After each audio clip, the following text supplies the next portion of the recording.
Do you think selling is hard? Then this episode is for you. My name is Ingvild Kolnes, and this is Sustainable Photography. Today's guest, Destiny Tillery, and I are talking all about in-person sales, something I have very little experience with, so let's learn together. You're listening to Sustainable Photography, a podcast all about business tips, inspiration, and confidence building. I'm Ingvild Kolnes, the host of this podcast, and after over a decade as a photographer, I now help talented photographers run sustainable businesses.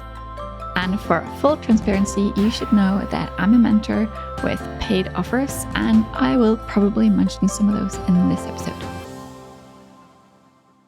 Destiny Tillery is a homeschooling mom, newborn photographer, business coach, and host of the IPS Made Easy Photography podcast.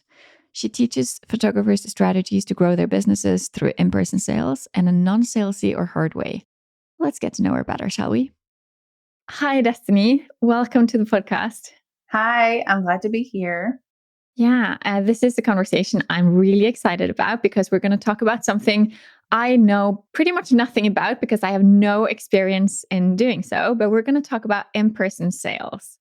First, though, I do want to know more about you and basically how you ended up where you are now.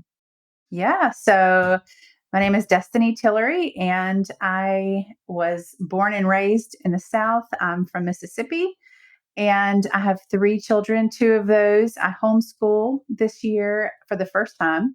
So I'm all things homeschool mom. See, I was raised on the beach originally, the coast of Alabama, and I love the beach. And ever since I've gotten older, gotten a family, gotten married, I've been trying to get back to the beach. But I don't think it's ever going to happen, but we vacation there a lot. When my oldest daughter, who's now 16, when she was 2, I started photography. And that's really when my journey to be a photographer and then beyond really started. Yeah. So, how has it evolved since?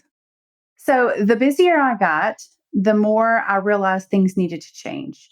And, as most things do whenever you start out in business, you don't really know what you're doing. You don't know how, the best way to go about doing things. You read what other people do, you learn what other people works for them, but it really takes a while for you to get into your groove and figure out what's working. And more importantly, sometimes it's what's not working. And what wasn't working was me spending all of my time sitting at a computer and watching my family do other things without me because I was so busy.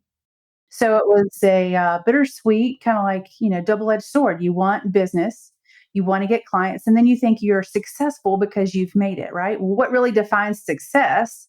Is it more money or is it more time?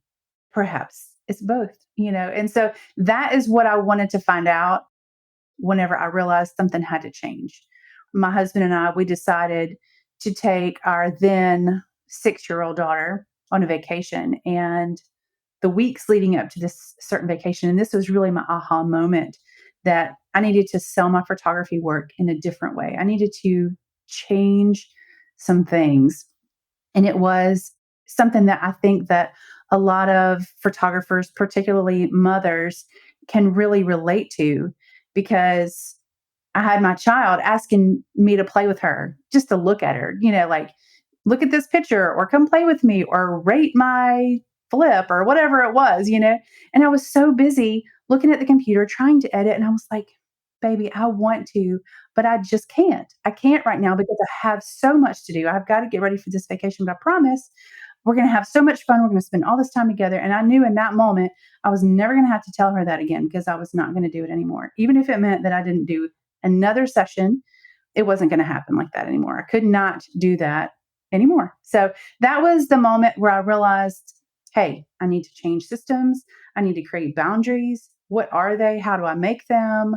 How do I sell my work? What should my prices be? And I just went out on a full on launch to figure out what that was and how that would look for me. And I'm sure that a lot of photographers who have a sustainable business, and you've interviewed so many of them, I know, that's the goal, is sustainability and what that looks like for everyone. And for me, it was definitely something that was going to allow me to spend more time with my family and to make sure that I had longevity in my business.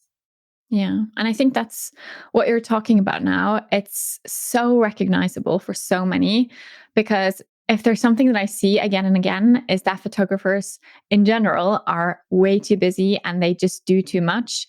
And if they don't reach that whole burnout plateau where everything is just too much, then at least they're getting pretty close and they're getting to be unhappy and they're discovering that things don't work. And I guess that's maybe the whole reason why I started this podcast to begin with. But I'm curious to know how a sustainable business looks to you based on everything you've experienced. Well, a sustainable business to me looks like one that I know has, it's really twofold. One, that I know that I can continuously book clients, I can have sessions and thus have income coming in in a consistent and reliable way. But then also sustainable for me, because what I could do at 25 is not what I can do now at 40. I don't want to do 6 or 7 sessions a week. I don't want to do that. So sustainability to me now is different than it was 5 years ago or 10 years ago or even, 15 years ago coming up on. And for me, it really looks like being able to make the money so that I don't have to work as much. And the second part is to know that I have systems in place, marketing tools and word of mouth and, all the things that I have set in place so that I know that I have consistent clients for as many as I need or really want. Yeah.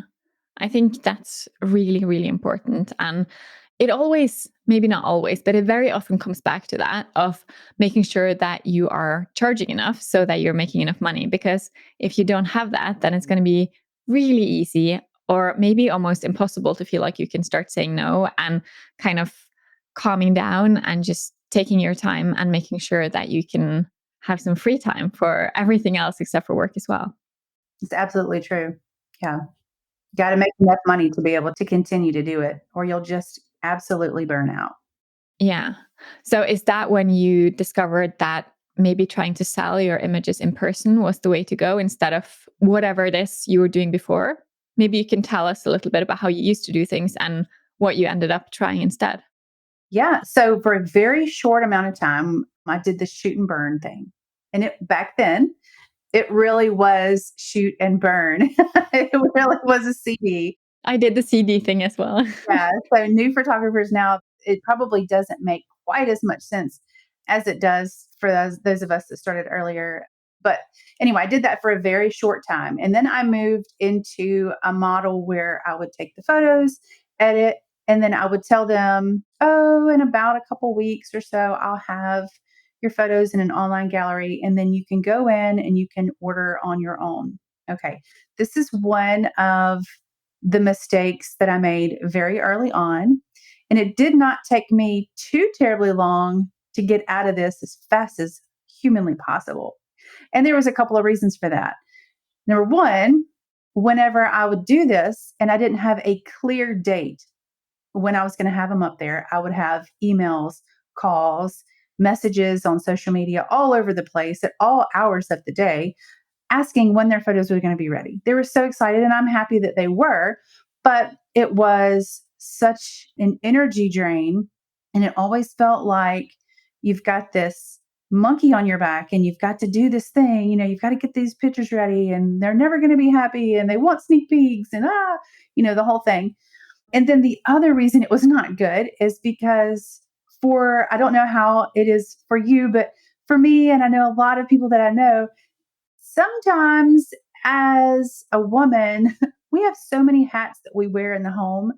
There's a lot of things that take the priority spot in your life over logging into a photographer's website or their gallery site to look at the pictures and actually choose. They cannot wait to see them. But when it was time to order, man, I had so many clients that would just drag their feet. And it got so bad that at one point there was like 15 or 20 sessions that I had like outstanding where they just had not yet ordered.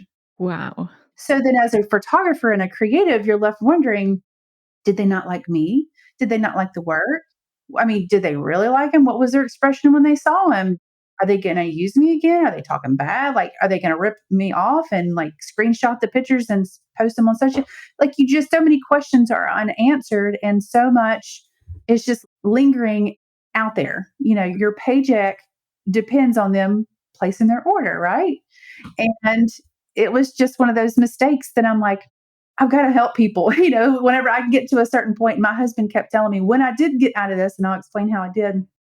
My husband was like, you should teach other people how to do this. And this was back in like 2015. And here we are in 2023.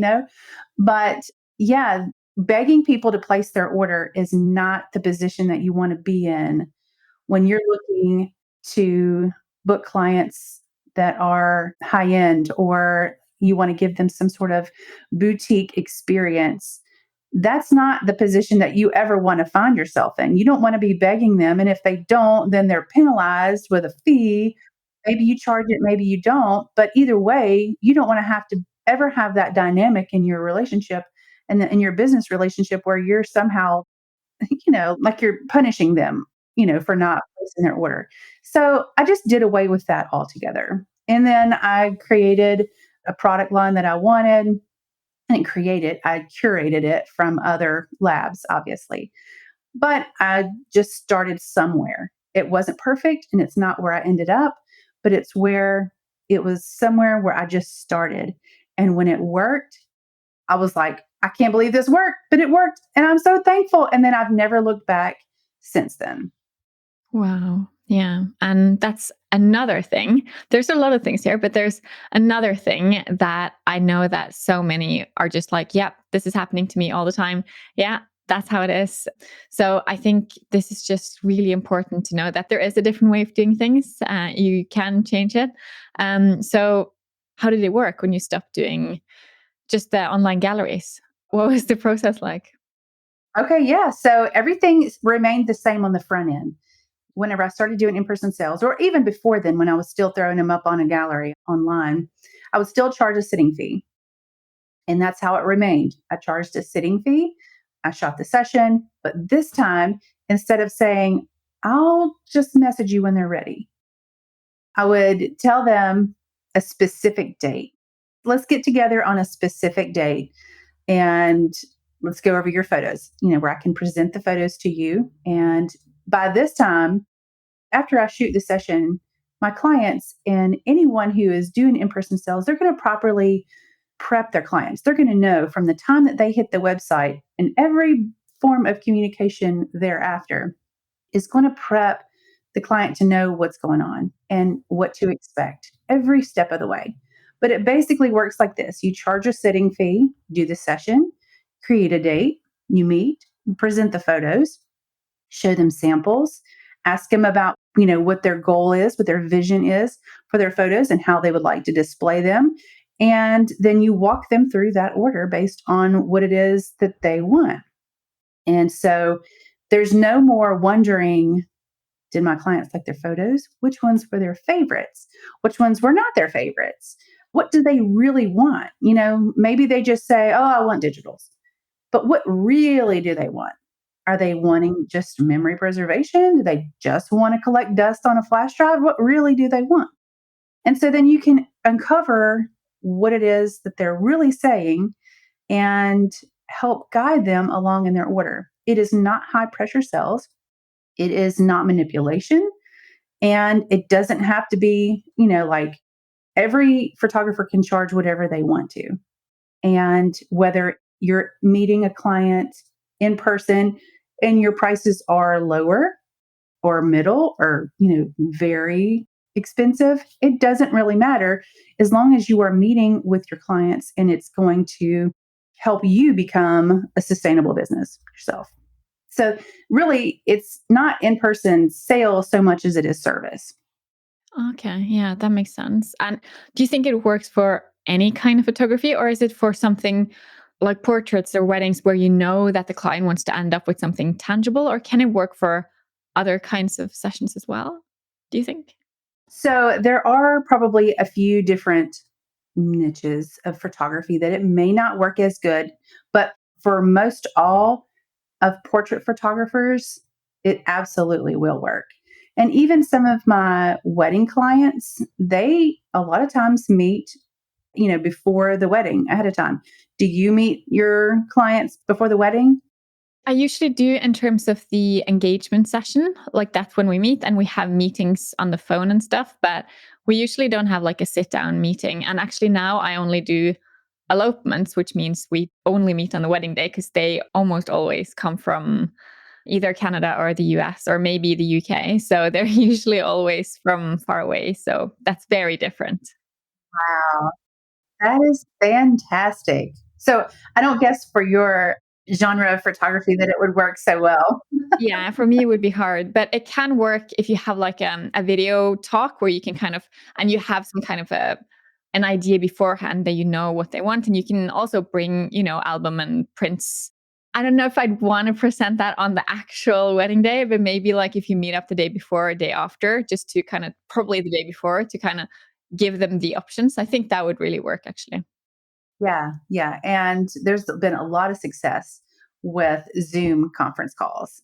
Zoom calls where ahead of time you can show them the products, and then during a call, you can sort of solidify that order. So when you meet, all the images are edited and you have a bunch of like sample products that you can show them. Is that how you do it?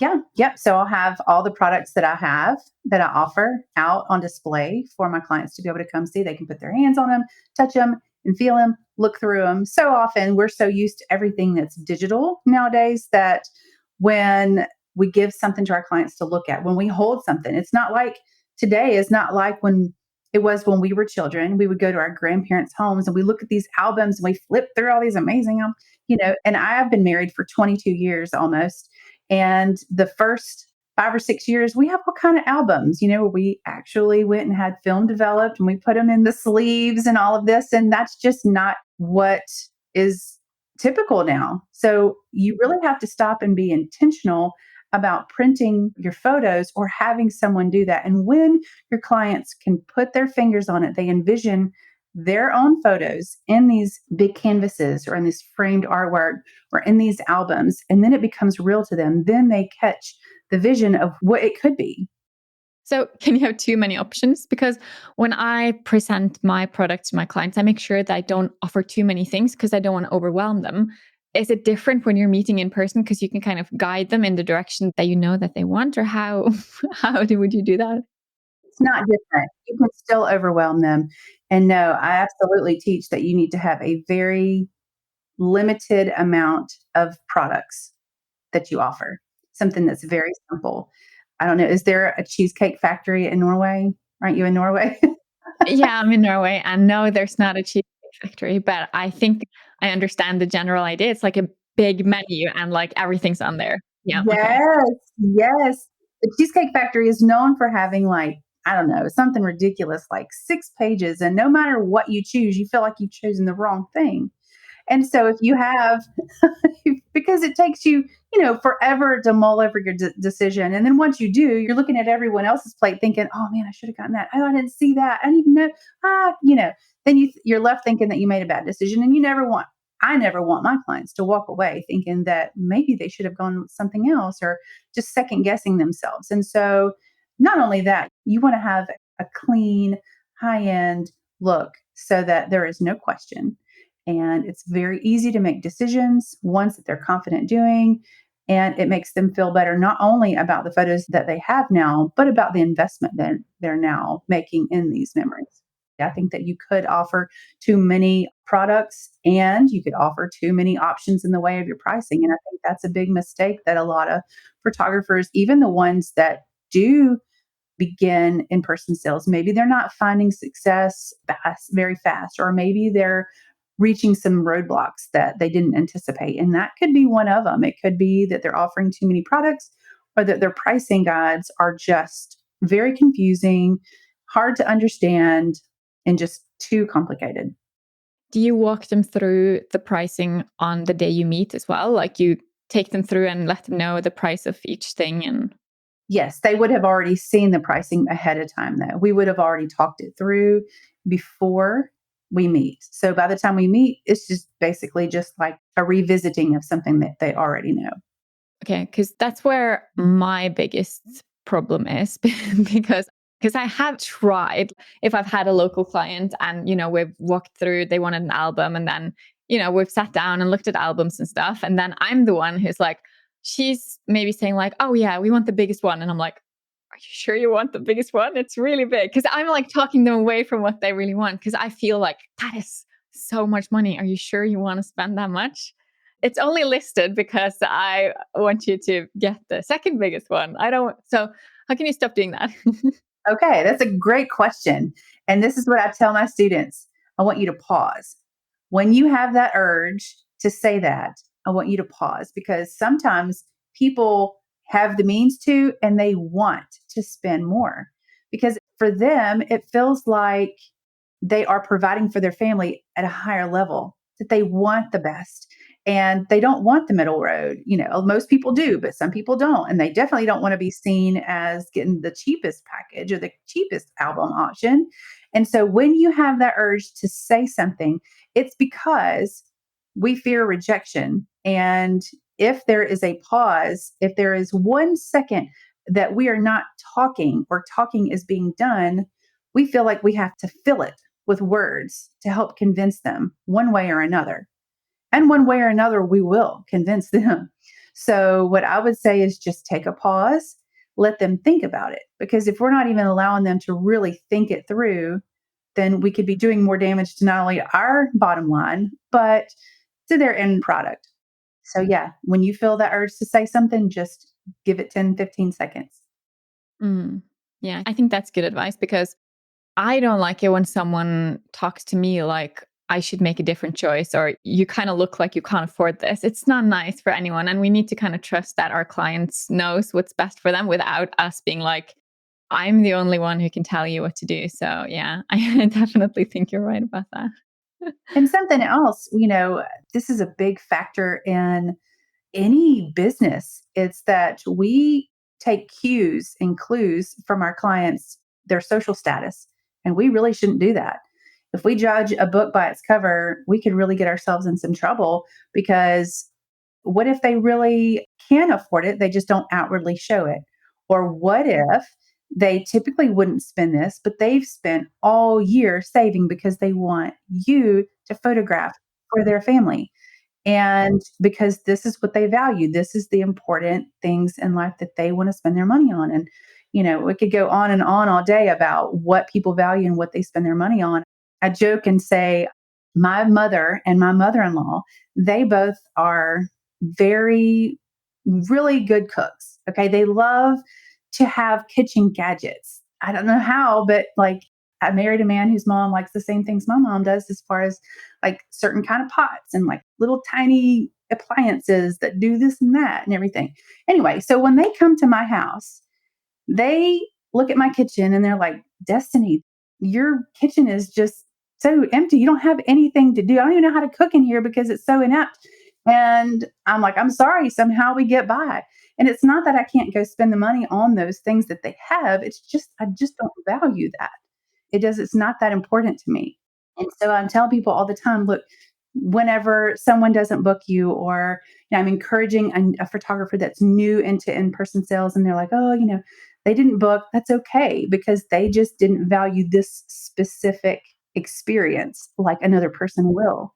Yeah, that's very true. And it's something that I often talk about as well. If someone doesn't choose you, then there's no point kind of being sad about it, because they wouldn't have appreciated what you have to offer anyway. So you would have probably had to deal with a client that weren't really happy with you. So I think you should just be happy when someone chooses to go in a different direction. But I still have to ask, have you ever had an in-person sales meeting with someone and they haven't bought anything? I don't think that I ever have where they didn't buy anything. I think maybe over the years, they didn't buy as much as maybe they thought they would, or that I thought that they would. Usually, what happens in that case, if that does happen, is usually the wife was not totally forthcoming with her husband. That's usually the case. Mhm. And so I really do try my very best to make sure that both parties or all parties involved in making the final decision on the investment is present. They're present and consensual, and everybody is good. There have been a few over the years where I've had a wife in tears because she couldn't order as much as she wanted to because the husband said, and I don't want to throw husbands under the bus, but that's usually how it rolls. So usually, if it, I almost always, I can't require obviously that they come together because of different situations, but most of the time they do come together. But when it hasn't, that's usually the situation. Yeah, that makes sense.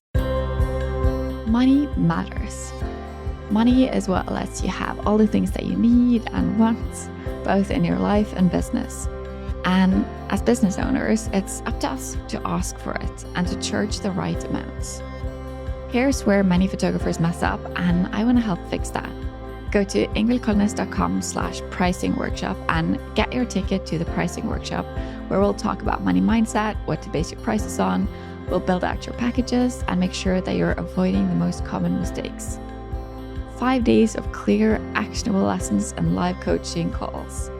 Come join us. Because you teach this stuff to a lot of people, so you must have seen a lot of different things. Are there any mistakes that keep happening again and again? Like, are there common mistakes that a lot of photographers do when they're trying to do in-person sales or in-person service? Yeah, right. Well, I think I touched on a couple of those, and that would be that they have their pricing guide as a mess. Maybe they have too many collections or packages, or maybe the packages are hard to understand, or they've got too many products that they're offering, all the different things. And I would say to them, for anyone who is wanting to maybe explore the idea of in person sales in your audience, I would ask them to find out what they sell the most of. If they've not started at all, and they've just gone, from a digital package only to something where they're wanting to sell products, then sell is their favorite for now, because you're going to talk about what you love. You're going to show off what you personally like. So if you don't have anything to go off of, go with just very simple, maybe 2, 3, 4 tops products, including the albums, and just go from there and keep it very simple. So yeah, that would be the biggest mistake. That, and exactly what you said that you do is you're like, are you sure? Don't talk your clients out of it. And a lot of time the inflections in our voice will tell if we are questioning their decision, or maybe even if, we're telling them our prices and we end it with a question like, my price is $14,000, you know, whatever it is, you're asking, permission for that to be your price. And that's not the position that you want to be in.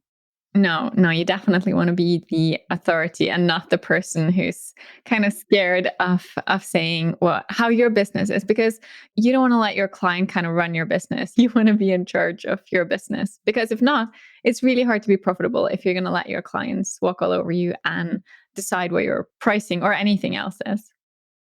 One other thing that I see a lot of is that photographers are not, if they have not bought into the idea of niching down or niching, however you want to say it, then they really have a hard time because they've not been sold out to one type of session. They can't really go all in on speaking to one client, one person. And then they have trouble attracting more of the same, or trying to figure out, is this product geared for a bride or is this for a newborn client? Yeah, I agree with that because, again, I think it's because a lot of, or most, or all photographers start off with this being their passion and what they think is the most fun to do. And then giving up some of that, like choosing one kind of session over another, is really hard because they want to keep doing everything. And there might be a bit of scarcity involved as well. Like, if I start saying no to things, then how's my business going to be surviving because it's barely breaking even as it is now? Like that kind of thinking, I think. Yeah, absolutely. And what I would tell a photographer who is really struggling with that is don't say no to it. If you're worried right now about not making the money to your ends meet to pay the bills, then take that session. That doesn't mean you have to share it. You don't have to put that session on your website. You don't have to put it on Instagram or Facebook. You do it, you get paid, you offer excellent service. And then when you have that client, you do everything you can to talk up, referrals and talk to them about the people that they know that are doing whatever it is that you really want to do. Maybe they'll book you for a different type of session, or maybe they'll, in 2 months, they'll have a cousin that asks about something specific. You never know. But if you just talk about what you want to do and only show what you want to do more of, that's what you're going to get more of eventually. Yeah, I think that's great advice. And it sounds like definitely the way to do things. So you've been doing this for like the in-person sales for about 8 years or so. Was that, am I right? Yeah, 8 to 10 years. Yeah. Yeah. What kind of mistakes have you done yourself? You know what other people are doing now, but what have you done to that you shouldn't have or that you've learned from? Because there must be something when you've been doing it for this long. Yes. There was a really big mistake that I made, and I could really only blame myself. And that was to release orders, an order or two, to clients who had not fully paid for their order. It was a huge mistake, one that you don't have to make many of before you realize it's not what you're going to do anymore, Yep. right? Because you know what happened. They just didn't pay. And then you're like, well, I guess that's on me because I shouldn't have done that.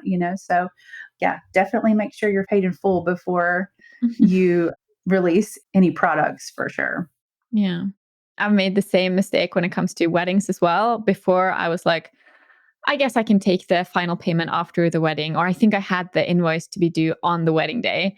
And then, that overspent for the wedding. And then when it came time to pay my bill, that was always the one that got pushed. And that's not the final kind of thought I want them to have of me, to like be the one that's kind of chasing down payments. So after that, I was like, okay, from now on, all payments have to be in before the wedding or I'm not showing up. That's exactly right. Yeah, you don't want to be a payment chaser for sure. Another mistake that I made was whenever I was creating different packages or the collections that I had, what I did not realize when I first started was that the higher the collection should be, not only the more that they get and the more they pay, but it should be directly tied with how much profit I have at the end. If I end up with the same profit with collection one as I do collection three, then there is a problem. So, what I did is I gave away the farm, so to speak. And so that is just one of those things that you've got to look out for and to be very mindful of whenever you're creating your pricing guide. And if you choose to create collections, you need to be more profitable. For the higher the collection, the higher the profit. Because you could very easily want to justify the price by just putting everything in there. They're going to love it if they're going to get this, they're going to get this. But guess what? They didn't really need all of those little extra things, and you've just given away all your profit. You may as well have just sold digitals the whole time. Yeah. That actually reminded me of another mistake I made many years ago where I had decided I wanted to start offering albums. But I did the thing where I calculated my prices to make sure that they were profitable. And the price came out so high and I felt so bad. And I was like, there's no way I can charge this much. So I was like, you can get it for 50% off. And I said that to all my couples that year. And then at the end of the year, when I was calculating my revenue, I realized that I didn't make any money on those albums. So it's like there's a reason why you have the calculations that you do. There's a reason why the products cost what they cost, because they're expensive and they take you a long time to create. There's a lot of cost involved, there's a lot of time involved, and you have to stick to your pricing and not get scared and just not charge at all, because that's not a business. No, never apologize for your prices. Even if you've made a mistake one way or the other, find it quickly, make it right. If it's a little bit higher than what you think maybe you should get percentage wise on the cost versus price ratio, who cares? Who cares? Make extra profit. Just don't apologize for that. Yeah. Because if someone is willing to pay it, that's what it's worth. Yeah, I agree. Actually, I want to go a step back to talk about the pricing guide that you send out since we're talking about pricing. And I'm really curious because you say that a lot of photographers have messy pricing guides. How are they messy and how can you or should you structure them to make sure that they make sense? Well, right now in this day and age, our attention spans are like this. They're very short. If we look at something, and you may be like me, I'm not sure, but if I look at something and I'm trying to figure out and it seems complicated, I'm out. Like I'm just already irritated. And I hate that about the way that society is now. But unless I really, really slow down and really try, but if I am going between a couple of different people to hire or some services, recently we hired someone to do something on our property and we had a few quotes to come out, and it's just easier to do business with somebody who's so clear, concise, confident, and it's easy to follow. And so if I'm looking at a pricing guide for anything and I have to try to figure it out and like I'm going all over the place and then I have to read too many words and I can't just figure it out by looking at the numbers, I'm kind of done. I'm kind of out. I'm already kind of a little irritated just on the onset. And I don't know if that's just my personality or if it's if it represents others as well. But that's not how I want. If I have too many of my inquiries that are asking questions to clarify my pricing, then I need to change something. And so do others, right? Because if they can't figure it out, then they're not going to book. You don't even hear about them, some of them that don't even ask. So what I would say is too messy is like too many products, too many packages. If you buy this, then you'll get this. And if you get this, you'll get half off of this. And you can always substitute this product, or this product for a product credit or something like that, and it's just hard to follow and to abide by, really. Yeah, so just simplify. Yeah, just simplify it. And then the second part to the question, just very simple a la carte menu, handful of products, maybe a few collections, clear directions. Yeah, easy to read. Yeah. And the direction part, I think, also is really important because most people have never been to a photographer before and they don't know how it works. And even if they've been to a photographer before, that doesn't mean they've worked with you before and know your process. So having those clear steps, I think, is really important so people don't get confused or misunderstand. And I think misunderstandings and confusion is like the biggest thing that makes people not buy and to just get confused and scared and just go in the opposite direction, really. I agree with you. Yeah, there are so many digital only photographers, all inclusive photographers, that most likely your client has come from a photographer like that. That's, obviously it's just one price. So it's very easy for them to understand. They're going to show up, they're going to pay this amount, they're going to get these number of pictures and they walk away and they do whatever. But when they come to you, they're having to now figure out, okay, now what is this and how does this work again? And so the easier you can make it for them, the more bookings you're going to get and the higher sales you'll have. That absolutely makes sense. So, how long have you been teaching in person sales? And you have a podcast about this as well, don't you? I do. I've been teaching since 2019.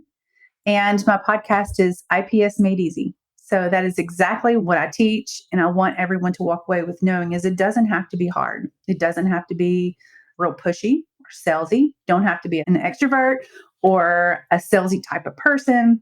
If you just reframe the thinking to service, then it just becomes a lot more attainable in the mind about moving into this way of selling your photography work. Why did you choose this topic to teach about and to have as your focus area? Because there's a million things you could have started talking about and teaching about. So, what made you choose in person sales? Well, this was the catalyst that I used to transform my life. This took me from getting my time back with my family. After that, the story that I told you about my daughter, then we had two more children. And so two of them were in the same year. And so I very quickly got very busy taking care of children and washing clothes and, feeding them. And so, and also trying to build a business. And I had to create this other thing. And so it just so totally transformed our finances and my time. I would even say my reputation and for being a photographer, because I don't want to be seen as the cheapest photographer in town. You know?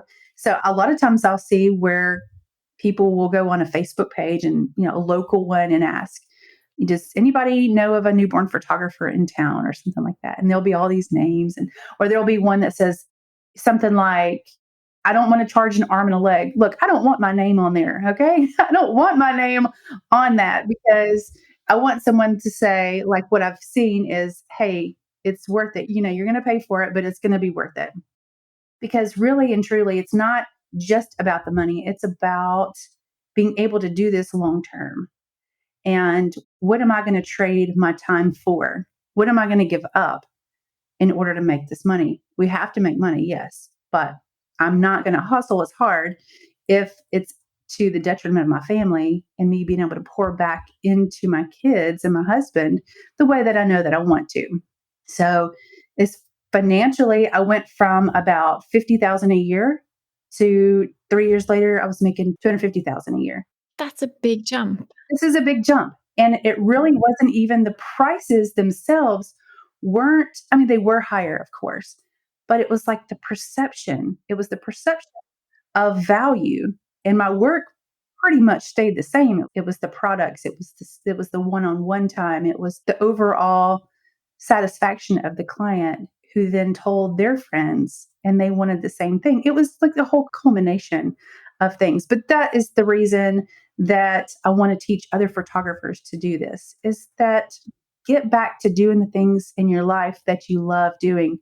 What hobbies do you no longer do that you wish you could, or what ones do you want to learn how to do? What trips do you want to take? Like, it's not just about building a business. It's a big part. It's not every part. So, yeah. And if you could recommend just one thing for whoever is listening right now that want to have a more sustainable business, what would you say that they should go do? A more sustainable business, meet with your clients in person. Get them offline, even if you don't even change your prices. All you can do to build up the confidence and to get up the nerve to really go all in on this is to just meet with them in person. Use whatever you have right now. If you sell online, an online gallery medium, print some samples, meet with them at Starbucks, meet with them at their home. Even if you don't have a studio, it's okay. You can find a public place to meet them. It's going to be huge. It really is. That, and create boundaries. Decide on what schedule you want to work and stick to that, because you've got to make the money, but then you also don't want to be burned out. That is so true. And it's the mistake I think most photographers do. Like, they just work too much and want so much to make their clients happy. And then you kind of just forget about everything else, which is a shame. Yes, we've got to have sleep. Yeah, we absolutely do. But I just have to say thank you. This was such an important talk to have. And I'm sure that a lot of people now have something important to think about and maybe want to consider doing in-person sales. And if they want to keep learning from you, which I'm sure that they do, where do they find you? And let us know about the podcast one more time. Yeah, definitely. Well, this has been fantastic. Thank you so much for having me on your show to talk about sustainability, because that is just such an important cornerstone in any business, especially for the ones that, like us, photographers, who so easily fall into the trap of hustle and busy and saying yes. That we can be selective, we can have boundaries, we can raise our prices, and we can serve our clients at a higher level, including our families.